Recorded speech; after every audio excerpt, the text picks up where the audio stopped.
حضرت انس بن مالک سے روایت ہے کہ رسول اللہ صلی اللہ علیہ وآلہ وسلم نے ارشاد فرمایا، جو شخص مجھ پر ایک مرتبہ درود بھیجتا ہے تو اللہ تعالیٰ اس پر 10 مرتبہ رحمت بھیجتے ہیں، اور جو شخص مجھ پر 10 مرتبہ درود بھیجتا ہے تو اللہ تعالیٰ اس پر 100 مرتبہ رحمت بھیجتے ہیں، اور جو شخص مجھ پر 100 مرتبہ درود بھیجتا ہے تو اللہ تعالیٰ اس کی شانی پر برات من النفاق اور برات من النار لکھ دیتے ہیں، یعنی یہ شخص نفاق سے بھی بری ہے اور جہنم سے بھی بری ہے، اور قیامت کے روز شہیدوں کے ساتھ اس کا حشر فرما۔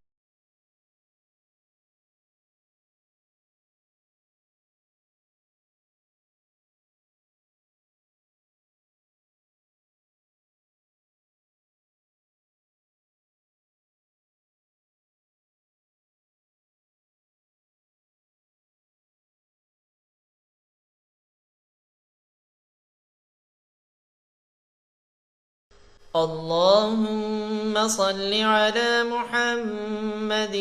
وعلى آل محمد كما صليت على إبراهيم وعلى آل إبراهيم إنك حميد مجيد. اللهم بارك على محمد وعلى آل محمد كما باركت على إبراهيم وعلى آل إبراهيم إنك حميد مجيد.